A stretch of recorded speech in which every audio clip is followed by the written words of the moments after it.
હવે એવું છે કે મિથોક્સીમિથેનની સરખામણીમાં જે ઇથેનોલ છે એનું ઉત્કલન બિંદુ ઊંચું છે. તો જે મિથોક્સીમિથેન છે અને જે ઇથેનોલ છે ને બંનેના અણુસૂત્ર શું છે? C2H6O છે, બરાબર.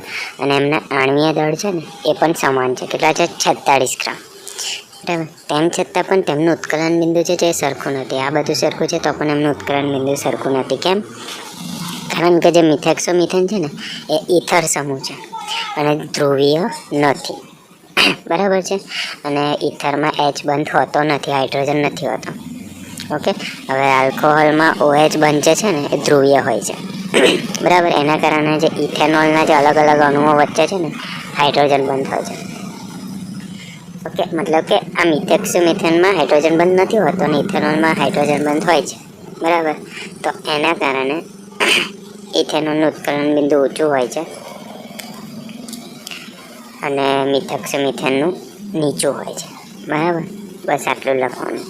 હવે છે કે જે આલ્કીન જે છે એના એસિડ ઉદ્દીપકીય જલીયકરણથી આલ્કોહોલ બનાવવાનું છે. આલ્કીનના જલીયકરણથી આપણે પેલું ઇથિનના જલીયકરણથી આલ્કોહોલ શીખી ગયા. હવે છે આલ્કીનના જલીયકરણથી.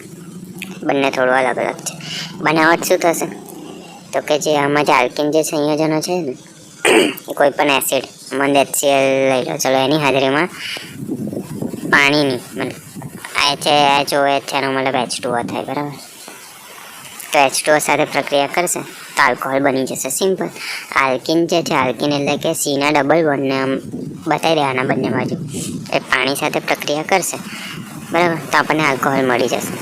અહીંયા આગળ ફરક શું છે કે જે આ Hના જે બે હતા ને એક H અહીંયા આવી ગયો પહેલા Cની નીચે અને બીજા Cની નીચે OH આવી ગયો. એક H અહીંયા આવી ગયો તો એક H તો રહ્યો ને, તો OH અહીંયા આવી ગયો, બરાબર. પછી લખવાનું કે જો સંમિત આલ્કીન ન હોય, સરખો આલ્કીન નહીં હોય, તો આ જે માર્કોવનિકોવનો જે નિયમ છે ને, નામ યાદ ના રહે તો કંઈ વાંધો નહીં, ડાયરેક્ટ લખી દેવાનું કે યોગશીલ નિપજ બનશે. એટલે શું થશે કે દ્વિબંધ ધરાવતા વધારે વિસ્થાપિત કાર્બનની સાથે OH અને ઓછા વિસ્થાપિત કાર્બનની સાથે H જોડાઈ જશે. એમ તો યાદ રાખવાની જરૂર નહીં, અહીં સુધી લખી દેવાનું. પછી ક્રિયાવિધિ લખી દેવાની કે જે આલ્કીનને જલીયકરણની જે પ્રક્રિયા છે ને 3 તબક્કામાં થાય છે. પહેલો તબક્કો કયો? તો ઇલેક્ટ્રોન અનુરાગી જે H3O છે એનો આલ્કીનમાં હુમલો થશે. પછી આલ્કીનનું પ્રોટોનેશન થશે અને એના કારણે શું બનશે? કાર્બોકેટાયન બનશે. પછી તબક્કો 2, જે કાર્બોકેટાયન છે ને એની ઉપર પાણી હુમલો કરે છે અને પાણી અંદર ઉમેરાઈ જશે. પછી ત્રીજા તબક્કામાં શું થશે? આ જે પ્રોટોનેટેડ પાણી ઉમેરું છે ને તો પ્રોટોનેટેડ આલ્કોહોલ બનશે, બરાબર. એનું શું થશે? વિપ્રોટોનીકરણ થશે, પ્રોટોન દૂર થશે, બરાબર. તો શું બની જશે? આપણને ચોખ્ખો આલ્કોહોલ દારૂ મળી જશે, બરાબર. તો આવી રીતે સમીકરણ યાદ નહીં રાખવાનું, ખાલી લખવાનું યાદ રાખી લેવાનું, બરાબર.